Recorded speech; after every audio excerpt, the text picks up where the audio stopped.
पृथ्वी, जहाँ के लोग अपनी लाइफ में इतना बिजी रहते हैं कि सुबह उठते ही चाय चाहिए, ट्रैफिक में फंसे तो मधुर शब्दों में लोगों को कोसने लगते हैं। दिन भर कुछ न कुछ काम लगा ही रहता है और रात में बिना मोबाइल के तो नींद ही नहीं आती। यानी बहुत टाइट और बिजी लाइफ। लेकिन रुद्राक्ष के साथ जो घट रहा था उसे सुनकर लगेगा कि हमारी जिंदगी एकदम आरामदायक है। नमस्कार दोस्तों, मैं आपकी कथा मित्र मारुति आप सभी का स्वागत करती हूँ आपके हमारे कहानी के पॉडकास्ट में, जहाँ आप सुन रहे हैं रुद्राक्ष का एलियन से कनेक्शन वाली कहानी, रुद्राक्ष पूर्व जन्म या पुनर्जन्म। इस पुस्तक को लिखा है वाचस शालिनी महेचा जी ने। और अब तक आपने सुना कि रुद्राक्ष की लाइफ किस टाइप की है, भूतिया महल की कहानी, और किस तरह दूसरे ग्रह अनंतारा के लोग रुद्राक्ष को उठाकर अपने ग्रह ले जाते हैं। तो अब रुद्राक्ष एक दूसरे ग्रह पर है, तो हम भी वहीं चलते हैं आगे की कहानी जानने के लिए। तो बैठिए, कमर कस लीजिए और चलिए अनंत तारा की सैर पर। कहानी शुरू होती है रुद्राक्ष की एक ऐसी सुबह से जहां खिड़की से आती सूरज की रोशनी उसके चेहरे पर पड़ रही थी। रुद्राक्ष ने धीरे धीरे आंखें खोली, लेकिन वो पूरी तरह खुली नहीं। अधखुली आंखों से ही उसने अपने कमरे को देखा। कुछ अजीब सा था, लेकिन उसका पहला ध्यान अपने दर्द भरे शरीर पर गया। वो दर्द से ओफ हाय ओ मम्मी चिल्लाने लगा। सुस्त आवाज में खुद से ही बातें करने लगा। आज तो सारा शरीर अजीब सा दर्द कर रहा है। ऐसा लग रहा है कि पता नहीं कौन सा पहाड़ उठाकर आया हूँ या किसी सपने में उलझ गया हूं मैं। बड़ी मुश्किल से उसने अपनी आंखें पूरी खोली। आंखें खोली तो उसने देखा कि उसका कमरा कुछ अलग सा था। उसका कमरा एकदम अरे मेरी चीजें कहाँ गई वाले लेवल पर था। क्या माँ ने फिर से मेरी चीजों को इधर उधर कर दिया? वो गुस्से में बड़बड़ाया।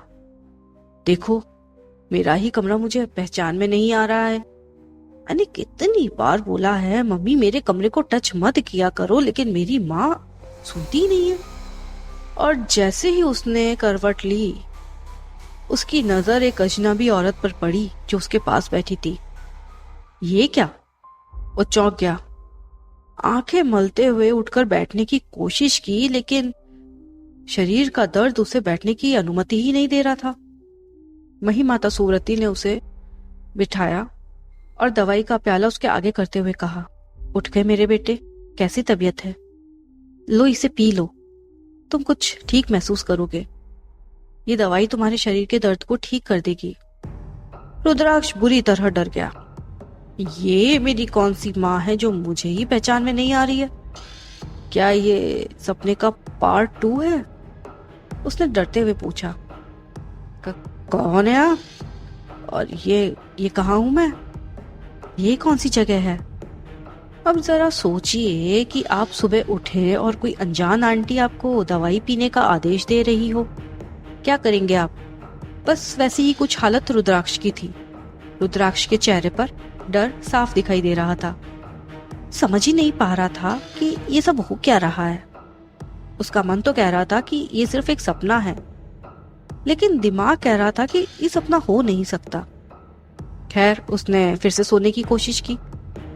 उसकी आंखों में नींद ही नहीं आई। नहीं सूरती ने उसे सोने दिया। और जब उसे एहसास हुआ कि ये सपना तो नहीं है, तो वो वहां से भागना चाहता था। लेकिन समस्या ये थी कि उसकी हालत ऐसी थी कि उठकर भाग भी नहीं सकता था। वो बिस्तर पर ही पड़ा रहा, दर्द से जकड़ा हुआ। सूरती ने उसके हाथ बांधकर जबरदस्ती उसे दवाई पिलाते हुए कहा, तुम भाग नहीं सकते रुद्राक्ष। ना तो तुम्हारे पास भागने की ताकत है और ना ही तुम इस ग्रह पर भागकर कहीं जा सकते हो। पहले दवाई पी लो, फिर तुम्हें सब समझा दिया जाएगा। रुद्राक्ष ने जैसे तैसे वो दवाई गले से नीचे उतारी और दवाई के आखिरी घूंट के साथ उसका प्रश्न बाहर आ गया। उफ, छी, कितनी कड़वी दवाई है। आपने मुझे क्या जहर पिला दिया है? सूरती जोरों से हंस दी। बच्चे, अच्छी दवाई कड़वी ही होती है और इसका असर तुम्हें अभी थोड़ी देर में पता चल जाएगा। दवाई ने रुद्राक्ष पर जादू का सा असर किया और वो कुछ ही देर में ठीक होकर खड़ा हो गया। तब उसने ध्यान से चारों तरफ देखा। वहां का माहौल देखकर रुद्राक्ष को ये तो समझ आ गया कि वो अपने घर पर तो नहीं है, पर उसका मन इस सच को मानने से इनकार कर रहा था। सामने खड़े पहरेदार, महिमाता सुव्रती सब इंसान थे, लेकिन उनका व्यक्तित्व, लंबा चौड़ा कद और उनकी ड्रेसेस, ऐसा लग रहा था जैसे वो किसी और ही लोक में पहुंच गया है। उसने सीधा एक ही सवाल किया, क्या आप लोगों ने मेरा किडनैप कर लिया है? या शायद ये जरूर किसी साइंस फिक्शन मूवी का सेट है, पर मैं यहाँ पहुंचा कैसे? उसका सवाल सुनते ही सभी लोग एक साथ हंसने लगे। खैर, खुद को ठीक महसूस करते ही रुद्राक्ष ने उठकर भागने की कोशिश की, लेकिन जैसे ही वो कमरे से बाहर जाने लगा, एक राक्षस जैसा दिखने वाला विशालकाय शरीर का आदमी उसे पकड़कर वापस अंदर ले आया। रुद्राक्ष चिल्ला पड़ा, मम्मी, मुझे घर जाना है। ओ भाई, मुझे छोड़ दो मुझे। ये आदमी है या राक्षस? वो राक्षस जैसा दिखने वाला आदमी बृहत था। बृहत ने हंसते हुए रुद्राक्ष को पलंग पर बिठा दिया। यहीं रहो बच्चे, यह ग्रह तुम्हारे भागने के लिए नहीं बना है। रुद्राक्ष ने आंखें चौड़ी करते हुए पूछा, ग्रह? मजाक कर रहे हो क्या? बृहत ने सर हिलाकर मना कर दिया, मजाक तो नहीं है। मतलब मैं एलियन जोन में फंस गया हूँ? बृहत ने हंसते हुए हाँ में सिर हिलाया। रुद्राक्ष ने फिर से पूछा, ये क्या मजाक है? चंद्रकेतु ने उसे हंसते हुए कहा, मजाक नहीं है रुद्राक्ष बेटा, यहाँ से भागने की कोशिश भूलकर भी मत करना। यहाँ की चींटियां, चूहे, बिल्ली भी तुम्हारे साइज से बड़े और लंबे हैं। कहीं ऐसा ना हो कि भागने के चक्कर में उनका लंच बन जाओ। अब तो रुद्राक्ष बेचारा बहुत डर गया। सबकी नजरों से बचकर यहाँ वहां भागने की कोशिश करने लगा। कभी पलंग के नीचे छुपा तो कभी पिलर्स के पीछे, और उसके पीछे पीछे अही और चंद्रकेतु। पूरा टॉम एंड जेरी का सीन चल रहा था। और तभी बीच में एक नए किरदार एंट्री मारते हैं महीपति वीरपद्मा, जो सीधा रुद्राक्ष को मंत्र मार के बांध देते हैं। रुद्राक्ष बंध जाता है, हिल भी नहीं पाता और फिर से चिल्लाने लगता है, मम्मी ये क्या हो रहा है? छोड़ दो मुझे, घर जाने दो। अब वहां के जो महीपति थे वो मुस्कुराते हुए बोले, ये बंधन मंत्र पाश है और इसे मंत्र से ही खोलेगा रुद्र। अरे तो क्या आपने मुझे किडनैप कर लिया है? और एक बात बोल दूं, मेरे मम्मी पापा आपकी कोई मदद नहीं करेंगे। फिरौती का आइडिया तो आप छोड़ ही दो, और अगर मेरी माँ को पता चला कि आपने मेरा किडनैप किया है तो आपका वो हाल करेगी बेलन लेकर कि आप सोच भी नहीं सकते। चंद्रकेतु खींच से निपोर के हंसने लगा। कमेंट करते हुए बोला, तुम्हारा किडनैप तो नहीं किया है, तुम्हें उठा कर जरूर लाए हैं। रुद्राक्ष चिढ़ गया, एक ही बात है, किडनैप और उठाने में फर्क क्या है? मामला बिगड़ता देख व्योम ने रुद्राक्ष के सर पर हाथ फेरा। शांत हो जाओ रुद्रा, तुम्हें यहाँ लाने के पीछे एक विशेष कारण है। पहले हमारी बात सुन लो, फिर तुम खुद तय कर लेना तुम्हें क्या करना चाहिए। व्योम का हाथ सर पर पड़ते ही रुद्राक्ष का मन और दिमाग दोनों शांत हो गए। व्योम ने उसे बंधन मंत्र से मुक्त कर दिया। रुद्राक्ष ने शांत स्वर में पूछा, कहिए क्या कहना चाहते हैं आप? पर पहले आप लोग अपना इंट्रोडक्शन दीजिए, और ये कौन सी जगह है ये बताइए। भाई ने रुद्राक्ष को बीच में टोका, अरे बस बस इतने सारे सवाल, सबसे पहले इंट्रोडक्शन तो ले लो, फिर बाकी के सवाल पूछना। रुद्राक्ष ने कहा, भाई तुमसे ही शुरू करो क्योंकि तुम्हें तो मैं जानता हूँ, तुम तो वही भूत हो ना जो महल में थे और मेरी स्कूल में भी।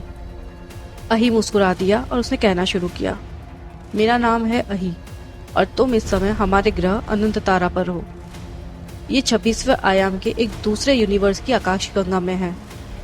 जहाँ तुम खड़े हो उसे मयूर महल कहते हैं। उसने महीपति और मही माता की तरफ इशारा करते हुए बताया, ये है हमारे महीपति वीरपद्मा, मतलब यहाँ के राजाओं के राजा, और साथ में ये हमारी मही माता सुव्रती है, मतलब यहाँ की महारानी। उन दोनों को देखते ही रुद्राक्ष को हंसी आ गई और व्यंग्य कसते हुए वो बोल पड़ा, भाई आपके राजा और रानी तो सफेदी की चमकार लग रहे हैं। ब्लीच के ड्रम में डालकर धोया है क्या दोनों को? अही ने रुद्राक्ष के कंधे पर हाथ रखते हुए कहा, नहीं, ये तो यहाँ का नेचुरल कलर है। खैर, मुझसे तो तुम पहले ही मिल चुके हो। मैं एक नागवंशी हूँ। ये चंद्रकेतु है, मेरा मित्र, मेरा साथी। ये चंद्रवंशी है। रुद्राक्ष ने चंद्रकेतु की ओर देखा। वो अही की तरह ही यंग और सेम एज का था। उसके कपड़े भी अही जैसे थे, बस कलर दूसरा था।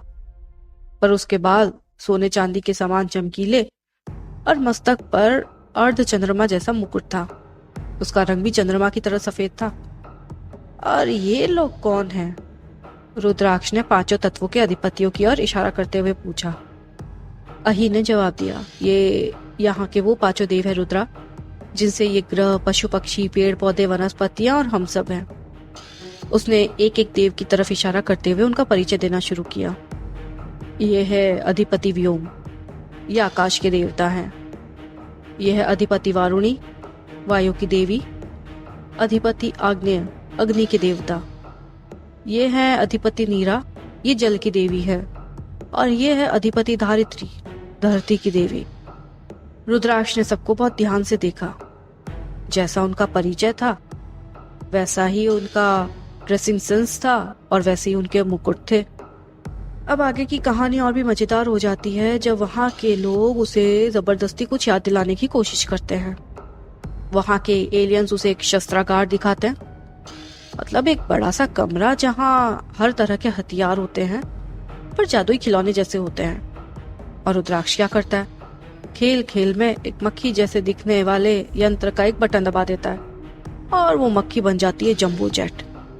पूरे कमरे में चक्कर काट काट के रुद्राक्ष को इतनी बुरी तरह डरा देती है कि रुद्राक्ष जाकर के सुव्रति के पीछे छुप जाता है। किसी तरह व्रत उस जंबो जेट को कंट्रोल करके फिर से उसे मक्खी के रूप में बदल देता है। रुद्राक्ष रोने लगता है और घर जाने का राग गलापने लगता है। ये सब क्या था? ये क्या चीज थी? मुझे घर जाना है, मुझे घर भेज दो, मुझे नहीं रहना यहाँ, मुझे अपने पेरेंट्स के पास वापस जाना है, मुझे घर जाना है। महीपति रुद्राक्ष के सर पर हाथ रखते हुए कहते हैं, शांत हो जाओ रुद्रा, हम तुम्हें यहाँ परेशान करने के लिए नहीं लाए हैं।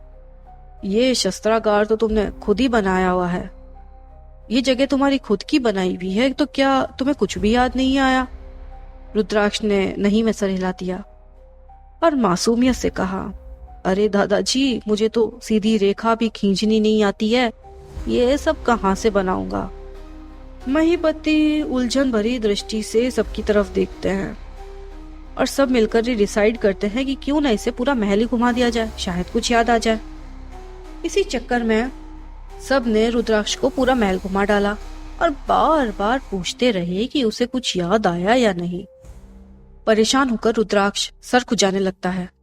आपने मुझे पूरा महल घुमा दिया और मुझे अभी तक ये समझ नहीं आया कि आप मुझे यहाँ लाए क्यों हैं और मुझे क्या याद दिलाना चाहते हैं। पर मेरा एक सवाल है, यहाँ मुझे कोई अंतरिक्ष यान नहीं दिख रहा है। अगर मैं दूसरे ग्रह पर हूँ तो आप लोग मुझे किस तरह यहाँ लाए हैं? चंद्रकेतु ने रुद्राक्ष की तरफ शरारत भरी दृष्टि से देखा और हंसते हुए कहा, हम तुम्हें किसी अंतरिक्ष यान से यहाँ नहीं लाए हैं बेटा, बल्कि तुम्हारे टुकड़े टुकड़े करके तुम्हें एनर्जी एटम्स में बदल कर यहाँ लाए हैं। क्या? जवाब सुनकर डरे हुए रुद्राक्ष का मुंह खुला का खुला रह गया। मुंह बंद करो वरना कोई कीड़ा घुस जाएगा। चंद्रकेतु ने हंसते हुए उसकी ठुड्डी को अपने हाथ से ऊपर करके उसका मुंह बंद कर दिया। पर फिर कुछ देर बाद फिर से चंद्रकेतु को शरारत सूझी, पर कीड़ा घुसेगा कैसे तुम्हारे मुंह में? साइज में तो तुम यहाँ के कीड़ों से भी छोटे हो, कहीं वो ही ना तुम्हें खा जाए। धारित्री ने चंद्रकेतु को एक डांट लगाई। चंद्रकेतु दांत दिखाता हुआ अही के पास जाकर खड़ा हो गया। तभी व्रहत ने कुछ सोचते हुए कहा, हमने सभी तरीके अपना लिए इसे याद दिलाने के लिए, पर कोई फायदा नहीं हुआ। क्यों न इसे महागुरु को ही सौंप दिया जाए। सभी लोगों ने इस पर अपनी सहमति दी और महागुरु का आह्वान करने लगे ताकि वो रुद्राक्ष को अपने साथ ले जा सके। तो ये थी आज की कहानी, आज का एपिसोड।